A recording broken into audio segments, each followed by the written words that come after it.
ancestry himself, just like Captain Henry Wirz and his family. And in the Middle Ages, the name Winkler meant someone who lived on a corner or who owned a shop. Dr. Winkler states that the best decision he made in his entire life was to get married and to have children. And of course, he has a wife and 2 sons and 3 grandchildren. One of his sons is with us today, and I failed to introduce him. Kyle, right here on the front row. Will you raise your hand? We appreciate you being here today as well. Dr. Winkler has an extensive teaching career. He's taught classes at Brigham Young University from 1981 to 2018, and also taught classes at Utah Valley University from 1999 to the present. During his teaching career, he has taught over 200 different classes. Dr. Winkler is also a veteran, having served in the Naval Reserves. I asked him, how did you serve in the Naval Reserves in Utah? They had to get on a plane, Charles, and fly to San Francisco to find some water. But anyway, that's how they did it. So Utah's got a Navy. I didn't know that. All right. Much to his great disappointment, Dr. Winkler has not been able to find any Confederate ancestors, or Union for that matter, who fought in the Civil War because they were, as he was saying, chasing Indians in Utah at the time. Dr. Winkler has 3 master's degrees and a PhD in history from Utah State University, the Catholic University of America, and Brigham Young University. Dr. Winkler is the history librarian at BYU, and I believe the senior librarian there as well. Is that correct? And he also teaches university courses at BYU and Utah Valley University.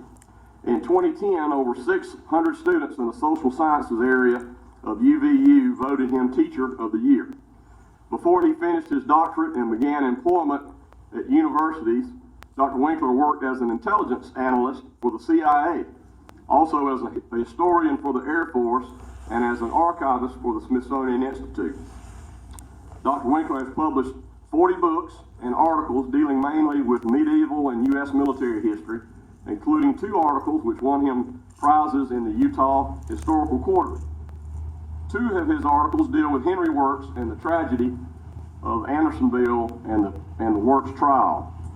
Dr. Winkler is completely convinced that Henry Wirz was innocent of the charges brought against him at his mockery of a trial, and the Swiss Guard deserves great praise for his efforts, which saved lives of many captives at Andersonville who would have died without his efforts.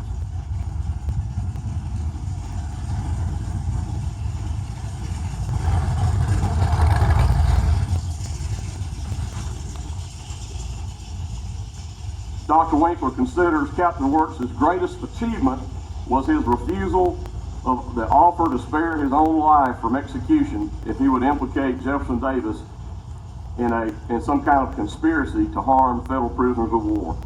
Wirz was clearly a martyr to the cause of the Confederacy. Let's welcome Dr. Albert Winkler.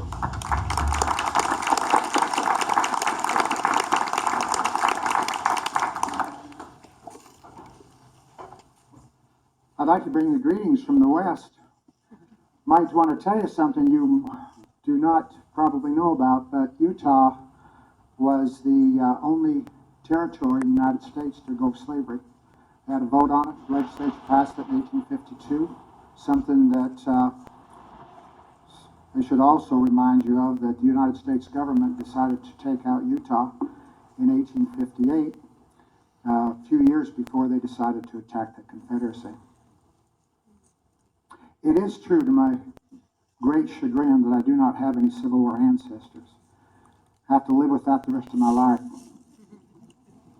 I'll tell you one thing, though. I can't help my heritage, but I can choose where my heart is. And my heart is right here.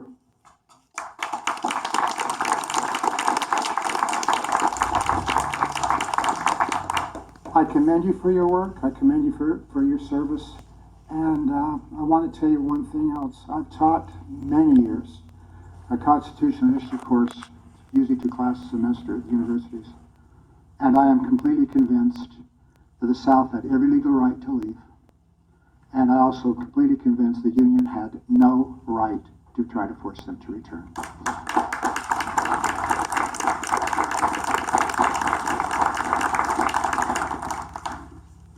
trial of Henry Wirz, a prejudice court. The trial of Henry Wirz started when a special military commission of 9 senior Army officers was chosen in Washington, D.C. Colonel Norton P. Chipman was the prosecuting attorney or judge advocate of the proceedings. Many of the members of the commission had personal grievances against the Confederacy. 8 of them had served in battle during the Civil War. 3 of these men had been wounded in that conflict, and Francis Fessenden had lost his right leg in battle. John White Gary had also lost his son, Edward, in battle to the Confederacy. The men in the military tribunal had vested personal and professional interests in finding Wirz guilty in a spirit of revenge, self-promotion, and to vindicate federal policies. Only 3 of the commission had any legal training, and only one, General Lew Wallace, the famous author of Ben-Hur, had served on a military commission before. Wallace was the president of the commission, and he hated the defendant before the trial began and described Wirz as having an evil demeanor like a depraved animal. He had eyes large and very restless, a peculiar transparency, reminding you of a cat's, excited by the scent of prey. In the manner he is nervous and fully alarmed, avoids your gaze, and withers under the knit brows of the crowd. His complexion is ashen, bloodless, almost blue. Altogether he is well chosen for his awful duty, which was to kill Union prisoners. The U.S. Constitution states, "The trial of all crimes shall be by jury. Such trial shall be held in the state where the said crimes had been committed," meaning that the proceedings had to be by a jury trial and had to take place in Georgia. The Fifth Amendment adds that the trial of capital or infamous crime is illegal unless an impeachment or presentment of a grand jury. No such jury met. The trial of Henry Wirz begins. The specification of the charges were a long list of supposed crimes, stating that Wirz had conspired with Confederate officials to kill Union prisoners by subjecting them to torture, great suffering, by confining in unhealthy and unwholesome quarters, by compelling the use of impure water, and by furnishing insufficient and unwholesome food. As a result, many of them, whose names are unknown, sickened and died by reason thereof, which he, the said Henry Wirz, then and there well knew and intended. The specifications included a number of other claims, including that the guards had followed orders, quote, maliciously and needlessly given by said Wirz, that said prisoner guard did fire upon and kill a large number of said prisoners, whose names are unknown, to wit the number of about 300. This total was severely exaggerated. The Confederate jailers recorded name, unit, and cause of death for 12,367 Union soldiers who died at Andersonville, and only 2 were listed as dying after they had been shot by the guard. The indictment included 13 specifications of murder in violation of the laws and customs of war, for which Wirz was personally responsible. These charges were based on questionable and unreliable evidence. Some of the supposed crimes took place when Wirz was away from the prison, and one crime involved a violent assault which the aiding Wirz was physically incapable of administering. Louis Shada and Otis H. Baker served as defense counsel for the accused.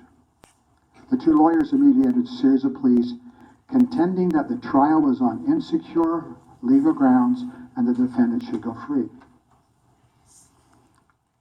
The court also had no legal jurisdiction over the defendant because of the surrender of Confederate General Joseph E. Johnston to Union General Sherman, which specified that all men under Johnston's command, including troops in Georgia, will be permitted to return to their homes, not to be disturbed by the United States authorities. Technically, a pardon had been granted to all these men, including Wirz. Additionally, Wirz is not and never has been in the land or naval forces of the United States, and no U.S. military court had jurisdiction over him. Also, the Civil War was over, so a state of war could not be used as an excuse to place military courts over civilians. As a common citizen, the defendant had the right to a civilian trial by jury, comprised of his peers, rather than by a military tribunal, which could skirt the normal procedures of jurisprudence including the rights of the defendant. The court rejected all these pleas. Unreliable testimony. At the trial of Henry Wirz, the prosecution, headed by Norton P. Chipman, used the vast financial and legal resources of the federal government to prosecute the case. As judge advocate, Chipman had much power over the court proceedings and how evidence could be presented. And he controlled who was summoned as witnesses for both the prosecution and for the defense. This meant that Chipman could refuse to let the defense subpoena important ex-Confederates who could testify on Wirz's behalf. Not only could Chipman give the prosecution an unfair advantage in the proceedings, but he could also inhibit the lawyers from making an adequate defense. As Dr. Gaeta Keating has summarized, the inability to summon witnesses decisively hindered the defendant's performance during the tribunal proceedings. A total of 143 persons gave statements at the trial, 109 for the prosecution, but only 18 for the defense. Approximately 16 others were either called for the prosecution and later recalled for the defense, or the reverse. Clearly, the huge volume of testimony presented against Wirz meant to give the impression that the case against him was overwhelming, as though the trial could be decided by the weight of attestation alone, and while obscuring the question of its accuracy. From the outset, the military tribunal favored the prosecution. When the counsel for the defense, Baker, objected to some aspect of the trial or to the nature of the proceedings, the court overruled him the vast majority of times, while Chipman's objections were almost always sustained. The government paid the traveling, lodging, and food expenses for witnesses, as well as the handsome sum of $3 per day. This was a considerable amount of money during the time period, and could easily persuade many to say something damaging against the former commandant, or to earn their pay. Many of the witnesses for the prosecution were unreliable, including Thomas Alcock. This Union soldier testified that he saw Wirz shoot a man dead with the slightest provocation. But when he was asked to show where that happened on a plat map of the prison, he said, "I am almost blind. I can't even see that piece of paper." And this is a man who saw Wirz shoot a man. He also indicated that he had little idea when the incident took place. This occurred in February, I think February 1865. Oh, wait a minute, maybe June 1864. That's a big difference in dates. Or along there. I can't say for certain what month it was. The Union prisoner Boston Corbett gave vague statements. I very often heard the report of a musket. I knew by what was said that a man was shot, but I didn't see it. Baker immediately criticized such testimony, and he objected to the witness stating anything which he did not see.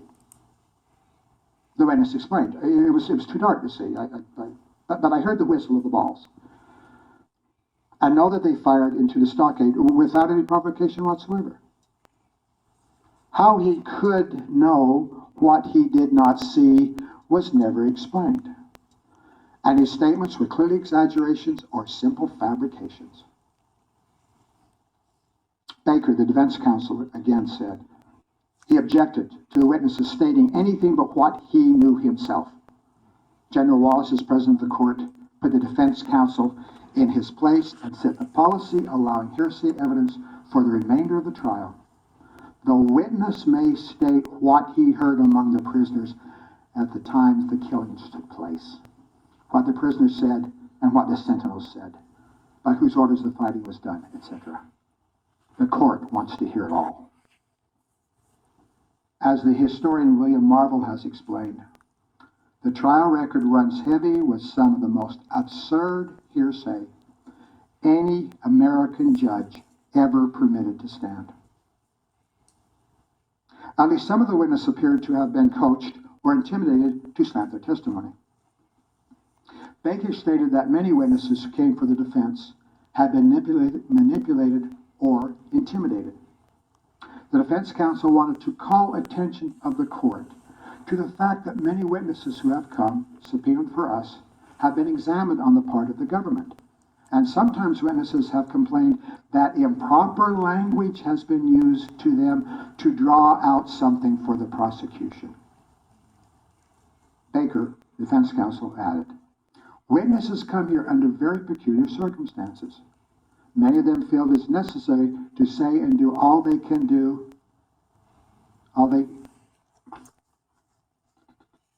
to leave a favorable impression with the government officers, to show their friendship or good feeling to the government."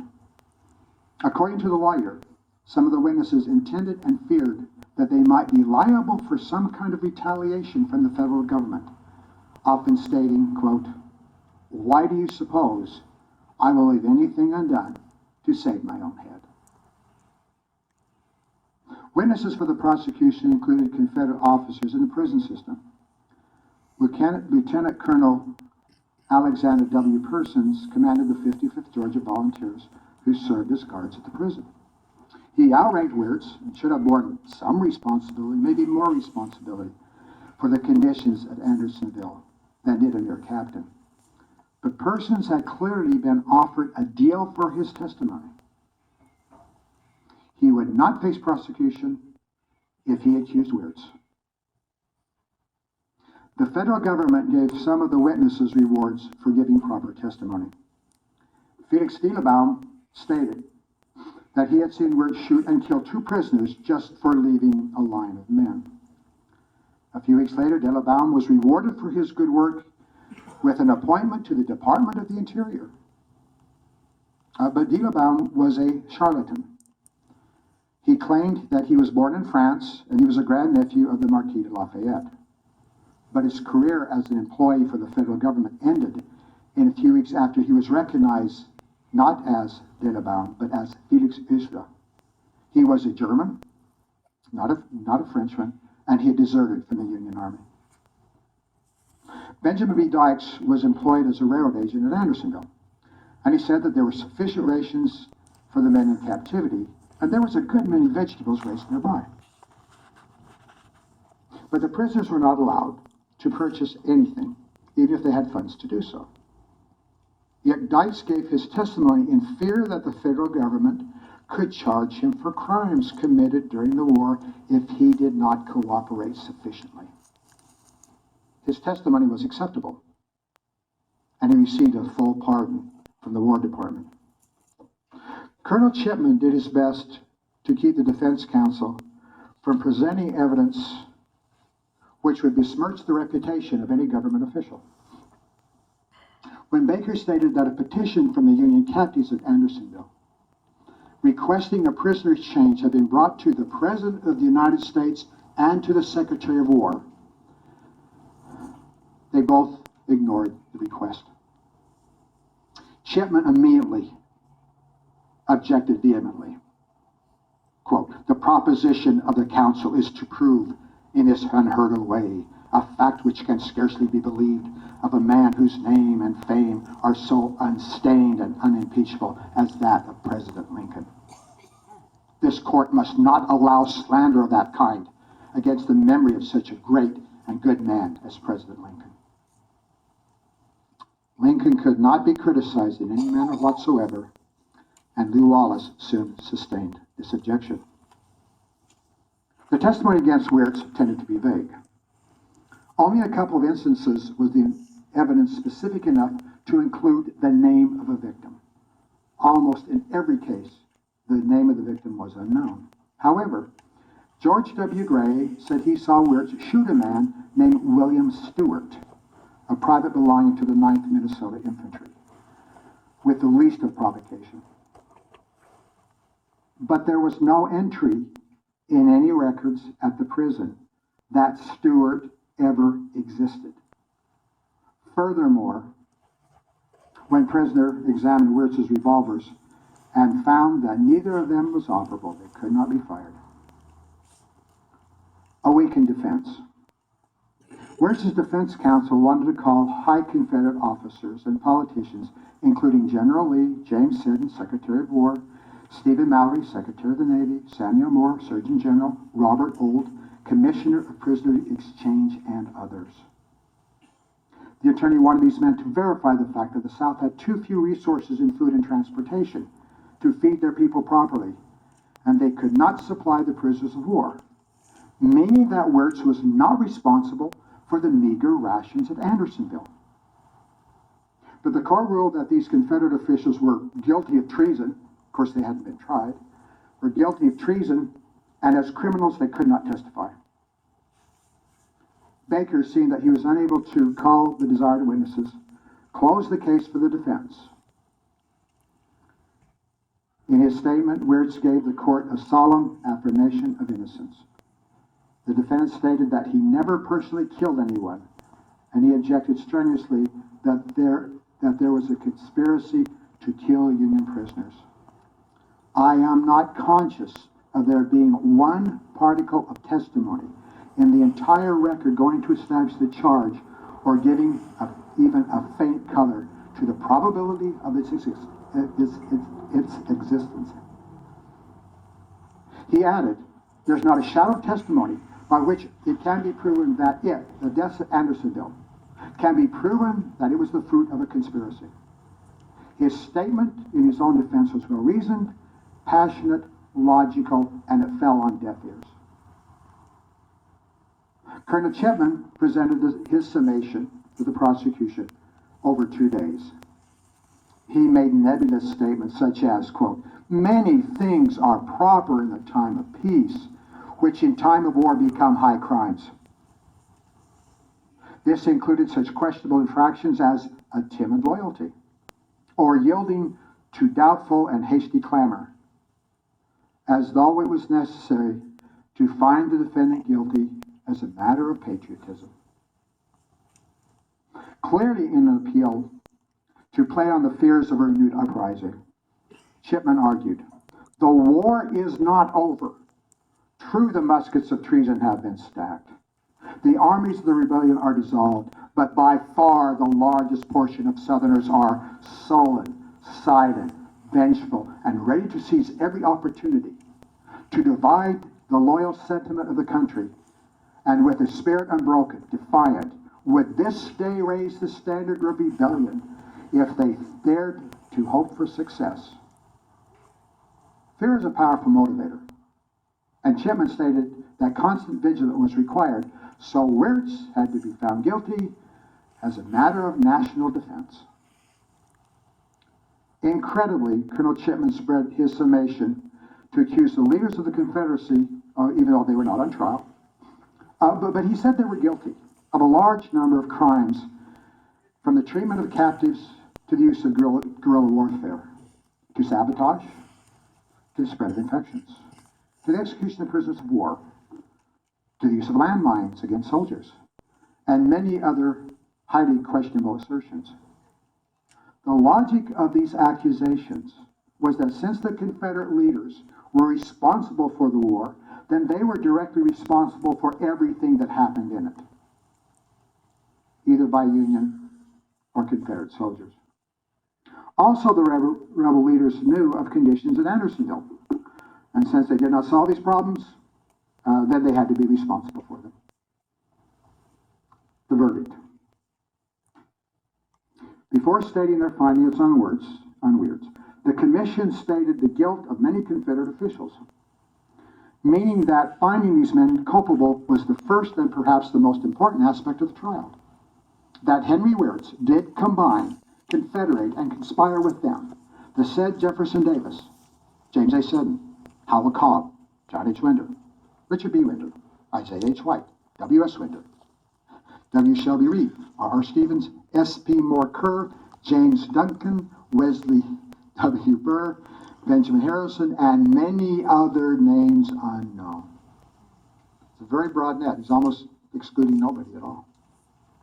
And they maliciously, traitorously, and in violation of the laws of war, to impair and injure the health and destroy the lives, the number of 45,000 soldiers in the military service of the United States of America held as prisoners at Andersonville.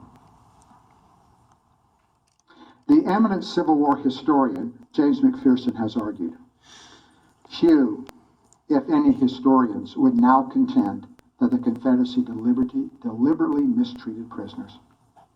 Rather, they would concur with contemporary opinions held by Northerners as well as Southerners that a deficiency of resources and deterioration of the Southern economy were mainly responsible for the suffering of Union prisoners.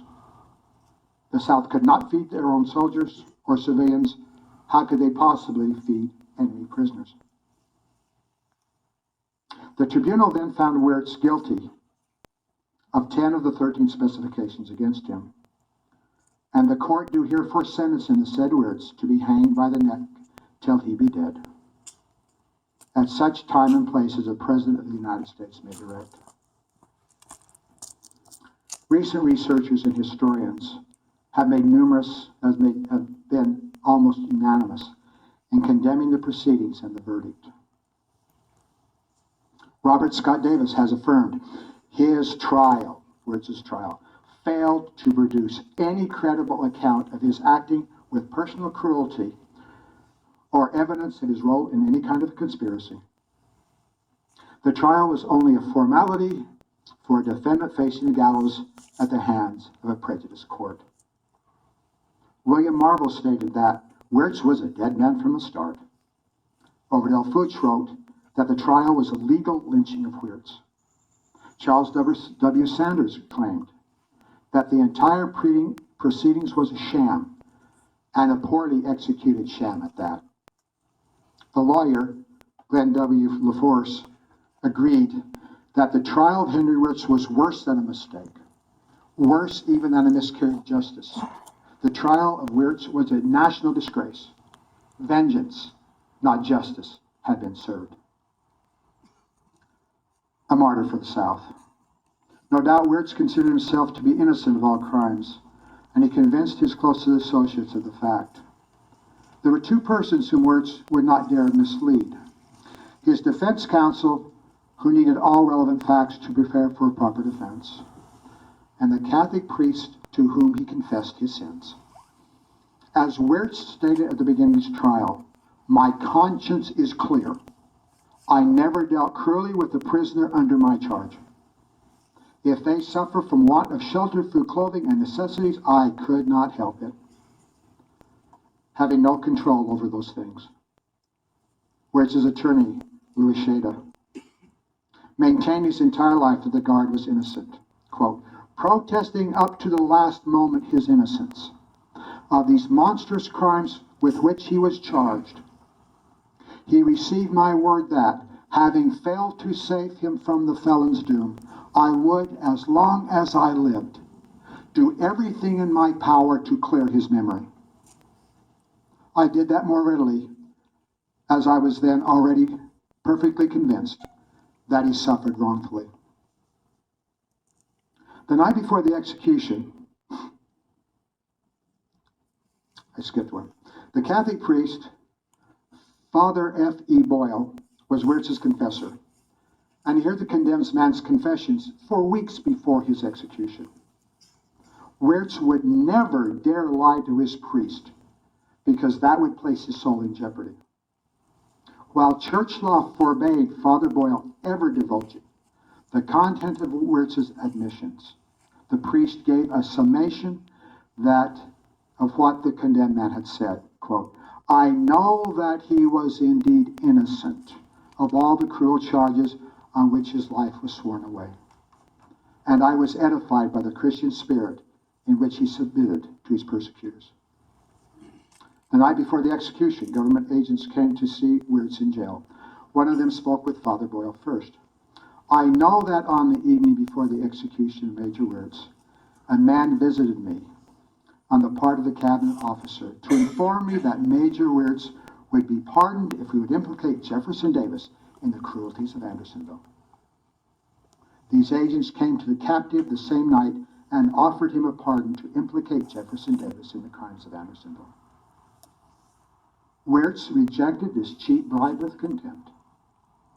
These men have just offered me my liberty if I will testify against Mr. Davis and incriminate him with the charges against Andersonville prison. I told them that I could not do this, as I neither knew Mr. Davis personally, officially, or socially. But if they expected with the offer of my miserable life to purchase me to treason and treachery to the South, they had undervalued me. Henry Wirz was taken to the place of execution. A long list of accusations were read to him as he stood on the scaffold. When asked if he had any last words, Wirz replied, "No, sir. Only that I am innocent and will die like a man, my hopes being to the future. I go before my God, my almighty God, and he will judge between you and me." The soldiers mocked him as he died. The men detained to watch the execution were chanting, "Hang him, Andersonville. Remember Andersonville." Wirz fell and the trapdoor was released, but the rope failed to break his neck, and he writhed in agony for 20 minutes before he strangled to death. At least federal revenge ended at that point. The sacrifice of Henry Wirz was not just for the honor of the Confederacy and refusing to implicate innocent people such as Jefferson Davis in a plot, but his sacrifice also satiated the Union desire for more blood, and there were no more executions. Thank you very much.